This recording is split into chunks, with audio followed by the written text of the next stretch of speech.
प्रिय अजिंक्य, आज cap 278 signing off हे शब्द कानावर पडले आणि नकळतच डोळे पाणावले. जणू ऊर अभिमानाने भरून आला रे. प्रत्येक खेळाडू हा चौकार षटकारांनी लक्षात राहत नाही. काही खेळाडू त्यांच्या स्वभावाने, संयमाने आणि संघर्षाने इतिहास लिहितात.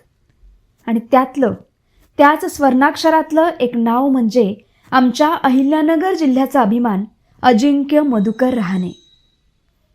जेव्हा संघ संकटात असायचा तेव्हा तू गाजावाजा कधी केला नाहीस. तू फक्त क्रीजवर उभा राहिलास.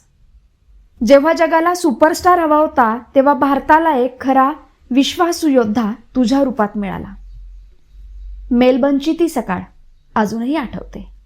ॲडलेडच्या वेदनांनंतर लाखो भारतीयांची आशा तुटली होती, पण तू आवाज न करता ते नेतृत्व स्वीकारलंस. तेव्हा तुझ्या चेहऱ्यामागे लपलेलं वादळ आम्ही मात्र हेरलं होतं. नावाप्रमाणे अजिंक्य राहत तू ट्रॉफी जिंकलीस, पण त्याहीपेक्षा महत्त्वाचं, अजिंक्य तू कोट्यावधी भारतीयांचा आत्मविश्वास परत जिंकून दिलास. तुझे मानावे तेवढे आभार कमी आहेत. तुझ्या बॅटने कधी गोंधळ घातला नाही, पण तुझ्या प्रत्येक फटक्याने जबाबदारीची नवी व्याख्या लिहिली. आज आकडे सांगतील रे किती धावा केल्यास, किती शतकं झळकावलीस, पण इतिहास सांगेल की अजिंक्य हा एक असा खेळाडू होता जो नेहमी स्वतःपेक्षा संघ आणि देशासाठी खेळलाय. कदाचित नसेल तुझ्या निरोपाच्या दिवशी स्टेडियममध्ये मोठा गजर, पण तू तुझ्या बॅटने आमचं क्रिकेट खेळण्याचं स्वप्न पूर्ण केलंयस हे आम्ही कधीच विसरणार नाहीत.